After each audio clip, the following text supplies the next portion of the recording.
একটা সাধারণ সবজিকে কিভাবে খুব অসাধারণভাবে রান্না করবেন আজকে আপনার সাথে সেটাই শেয়ার করব। আসসালামু আলাইকুম, দিস ইজ নুসরাত ফ্রম মায়ের রান্নাঘর। আজকে আপনার সাথে শেয়ার করছি গ্রামীণ সবজি কলার কাঞ্জাল। এই সাধারণ সবজিটাকে কিভাবে খুব অসাধারণভাবে রান্না করবেন আজকে আপনাদের সাথে সেটাই শেয়ার করব। তো এখানে কলার কাঞ্জাল রান্না করার জন্য প্রথমেই লাগবে পানি। আমি প্যান বসিয়ে পানি দিয়ে দিলাম।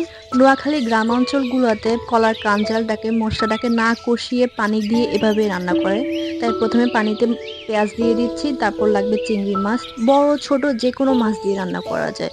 চাইলে এখানে চিংড়ি মাছের পরিবর্তে যে কোনো ছোট গুঁড়া মাছ ব্যবহার করতে পারেন, তবে চিংড়ি মাছ দিয়ে রান্না করলে এটার টেস্টটা অনেকটাই বেড়ে যায়। তো সেই সাথে দিয়ে দিলাম হলুদ মরিচ আর স্বাদ অনুযায়ী লবণ, আর দিয়ে দিচ্ছি রসুন বাটা।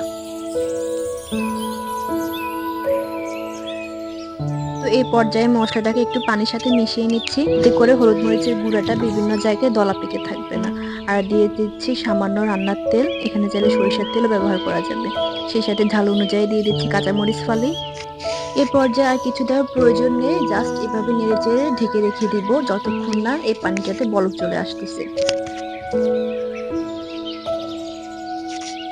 কিছুক্ষণ পর পানিতে বলক চলে আসলে এখন সবজি অ্যাড করব। তো সবজি যে কোনো সবজি ব্যবহার করা যাবে, আমি এখানে মূলা ব্যবহার করছি, সেই সাথে বরবটি দিয়ে দিচ্ছি। চাইলে এখানে আরো কিছু সবজি অ্যাড করতে পারবেন, যেমন ফুলকপি, সিম।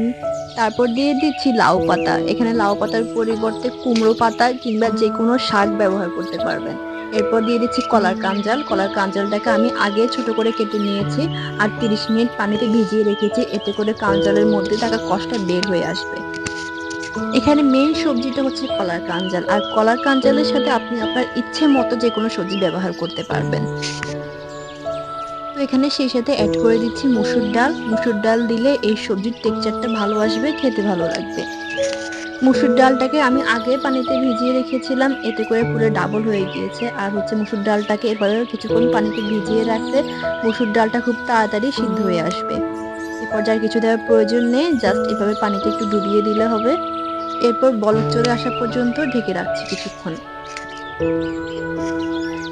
কিছুক্ষণ পর দেখতে পাবেন প্রথমে দেওয়া পানিটা একদম শুকিয়ে গেছে। এখন আমি লাস্ট পর্যায়ে পানিটা দিয়ে দিচ্ছি, এই পানিতে টোটাল রান্নাটা হয়ে যাবে, আর কোনো পানি দেওয়ার প্রয়োজন নেই। তো এখানে আমি পানি দিয়ে একটু নেড়ে চেড়ে দিচ্ছি। তো এই পর্যায়ে ঢেকে রাখতে হবে না, যেহেতু মশলাটাকে আমি আগে কষাই নাই, সেই ক্ষেত্রে মশলার কাঁচা গন্ধ রয়ে যাবে, তাই আর ঢেকে রাখা যাবে না। কিছুক্ষণ রান্না করার পর দেখতে পাবেন যে রান্নার পানি শুকিয়ে একদম মাখা মাখা হয়ে আসছে। এ পর্যায়ে আমি কিছুটা ধনেপাতা কুচি দিয়ে দিচ্ছি, এতে করে সুন্দর একটা ফ্লেভার ছড়াবে। আর সেই সাথে দিয়ে দিচ্ছি পেঁয়াজ ভাগার, আমি এখানে আগে ভাগা রেডি করে রেখেছিলাম। বাসায় এভাবে কলার কাঞ্জালটাকে রান্না করে দেখেন, খুবই টেস্টি এই খাবারটা।